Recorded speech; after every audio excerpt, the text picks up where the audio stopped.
Hey everybody, I am joined in the studio by John and Dave Taylor himself, the master, the mighty, the man who wrote Armies and Legions and Hordes. Yep. So, what are we here to talk about? Well, we're here to talk about Armies and Legions and Hordes. funny that we're here to talk about the book, Yes. this amazing book. Yes. But Dave has some news for us that I think he should be allowed to say because it's his book. Okay, So- Dave? Oh, What's the news? is this the news about giving away a couple of copies of it? Well, that's a kind of news, and I will take that kind of news every day of the week.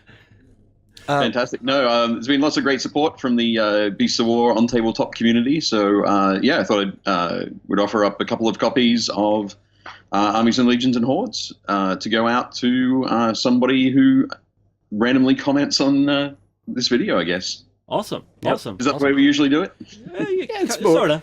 more or less right. Sorta. I'm sure we'll clarify that. Warren will sort it at the start of this video. Yeah, absolutely. All right, well, Dave, a few questions that spring to mind for me then. So you ran a Kickstarter campaign to create this book.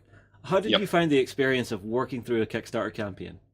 It was pretty amazing, honestly. I went into this. I wanted to create a book that didn't exist in the marketplace at all. A book about helping people with their project management for painting toy soldiers, really. So there's a lot of great books out there, and there's a lot of great videos and Patreon accounts and that sort of thing for people who are teaching people how to paint. But there's not a lot that talks about how to sustain it across a whole army. So I wanted to do that kind of thing. I had no idea what sort of response I'd get. So I talked to a lot of people before the campaign.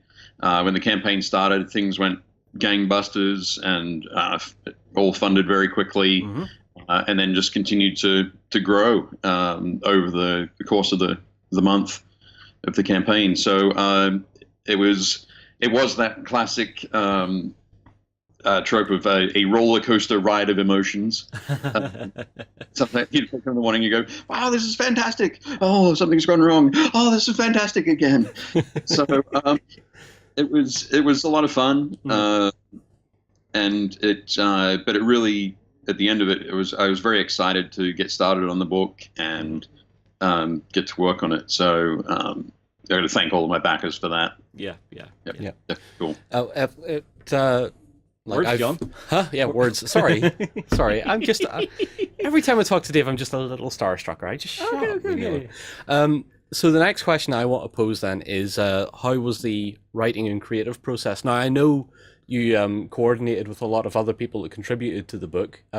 Was that like herding cats at all, Dave, or how did you find the actual putting together of all the creative writing part?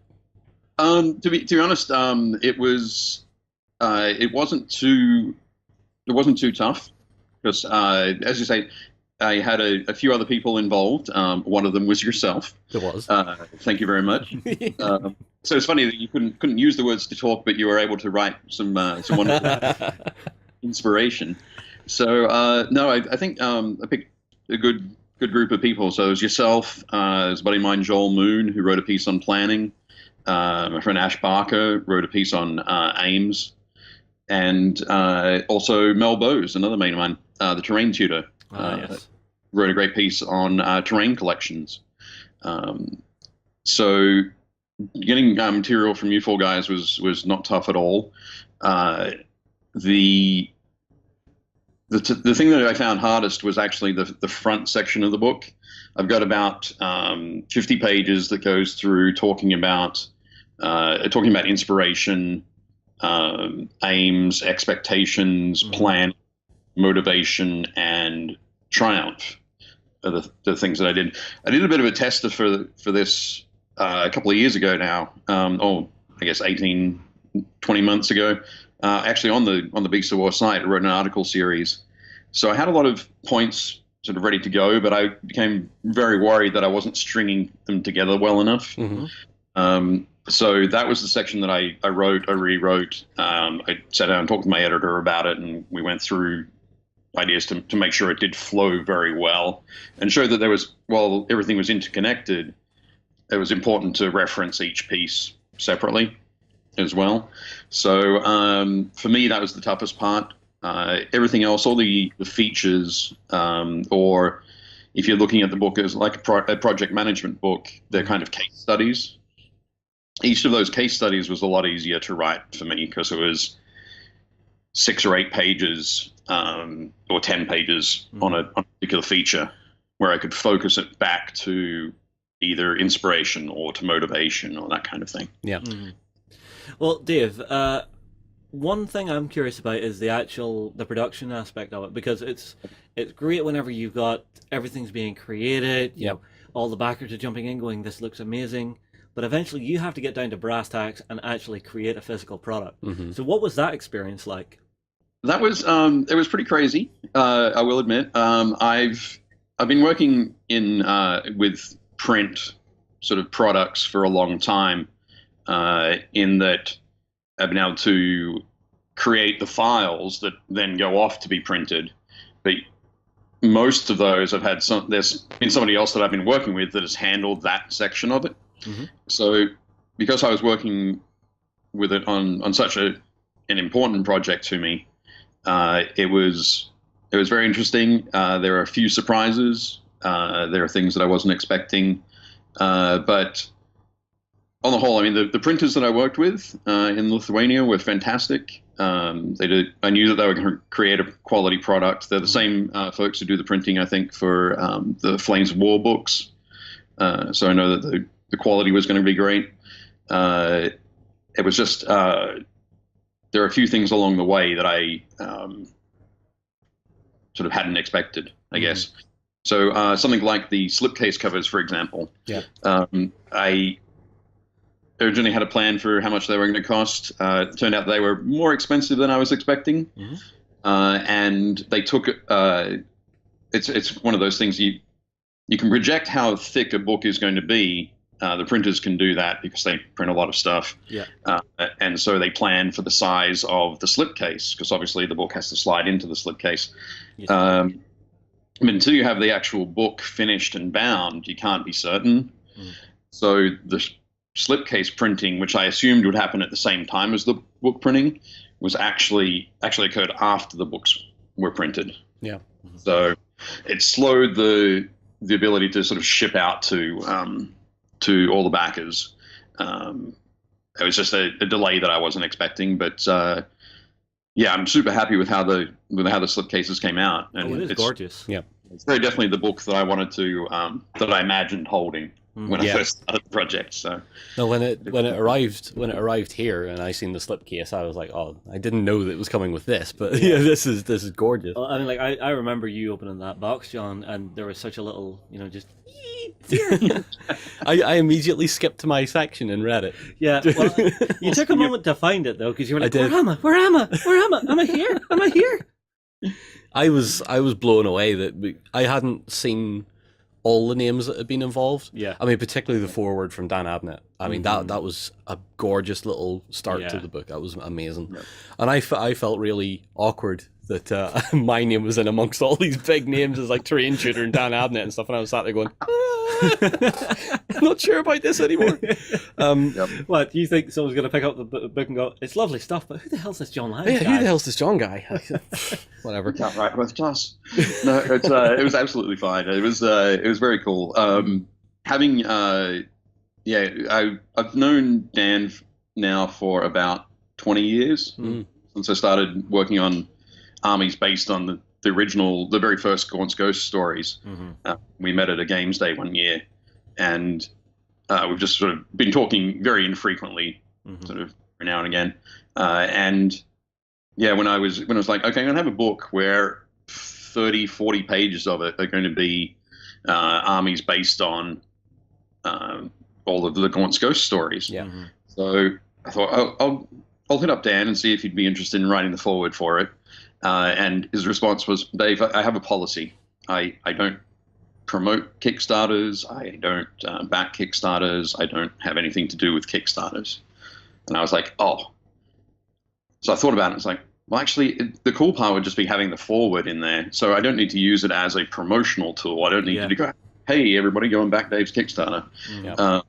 It was just, so I was able to say, actually, there's no... Imagine the book isn't going to Kickstarter. if this fails and I never release it, nobody will ever need to have known that you had anything to do with it. So, so Dan was like, "Oh, okay. In that case, that sounds fine." Yeah. So it and he just wrote a fantastic forward for me, so I was stoked with that. Dan is one of my favorite writers from Black Library. Gaunt's Ghost was one of the first novel series I actually dove into to get into the 40k universe. Yep. Larkin, I still love you, man. Yep, absolutely. So obviously, because this was like your first big production thing that went through Kickstarter and that sort of stuff, the lessons you learned during the production of that, are you going to be able to apply those to something in the future, perhaps? Actually, yeah. I think I've become during the process, the whole thing has been very exciting, interesting. I've learned a lot of things that along the way, and I'd really like. It'd be kind of a waste if I didn't go back and apply them to future projects. Yep. So I'm really excited to do that, and there's part of me that at some point is like, maybe you should just become a publisher, Dave. Work with other people and other people who do fantastic stuff in the miniature wargaming hobby, and create books with them and see how that goes. So it's so the success of this project has come to a point where it's like, okay, well, maybe I can try something different and have a lot of fun working on projects with other people. So yeah, I have a few thoughts. I'm talking to a few different people about some projects. But the big one that we've got, it's the first one that's going to sort of hit the world, is coming up in a few weeks. I think about 2.5, 3 weeks. Uh-huh. We're going to do launch another Kickstarter campaign. I won't talk about it too much because I think Mel is coming to see you guys. Oh, okay. Yeah. So I don't want to steal all of Mel's thunder. Why do I get the feeling Warren has been making plans with Mel, and we're just going to find out whenever he turns up the studio and goes, "Hi guys, let's film." I didn't surprise you. I hope not. So Mel Bowe's the terrain tutor. I've known Mel for about 10 years now. Yeah. And one of the things that I love about Mel's approach to terrain building is he is always willing to experiment, to try things out. And it's not just, okay, I'm going to do this one way, and if it works, great, I'm going to stop at that point, and I'm just going to use this as my method. He'll experiment, and he'll try like 3 or 4 or 5 or 6 different ways to do something until he finds the pros and cons for all of them. So him being able to take his experience in terrain building, he's been doing it for a long time. Long time. Yeah. I mean, he's doing the Terrain Tutor YouTube channel for about 5 years now, but he's been building terrain for 40. Yeah. Yep. So to work with him and create a really cool book. We're going to call it Terrain Essentials. Cool. So it'd be a nice sort of core volume with all the. It'd be like we're talking about it. It's really like a workbench book. So you have it to the side there if you're working on some terrain, some sort of modeling, and you're like, oh, what should I do here? You have a quick flick over, check out the way that Mel's approached it, and move on from there. Yeah. So pretty excited about that. It's going to be very cool. It sounds really, really useful. I mean, like the number of times I've been working on a bit of a project and I've hit like a roadblock where I need to do something, and I'm just like, how do I do that? And then I have to go away and either research online or go to YouTube, or actually just let my brain slip into gear after maybe a half hour and a couple of energy drinks. Sure. Yep. All right. Well, Dave. So, Armies and Legions and Hordes is now coming to retail. Yeah. That's correct. What is there going to be any differences versus the Kickstarter version of the book? The only difference, I'm going to reach back here because I have a copy handy. So this is the Kickstarter version, and so in the slipcase we have the book itself. Yes. So this is the Kickstarter version. This is the retail version. I see. It doesn't have the slipcase, but everything else, the book is identical. All of the information is the same. Yeah. So the slipcase was a nice sort of exclusive for Kickstarter backers. And but the book itself, all of the information, the material is exactly the same. Cool. In there. Cool. And do you have a rough idea of when that's going to drop for folks? It's actually available now from websites like warlordgames.com. So for folks in the UK and Europe, you're going to be your quickest bet. It's available now from ironheartartisans.com in the US. So if you want to get it online, you can get it from those folks. For friendly local game stores in the UK, Europe, anybody who sort of picks stuff up directly from Warlord, they can order it from them. Yep. Or in the US, for friendly local game stores, folks who stores that order from Alliance game distributors, it will be available from them in March. So nice, very nice.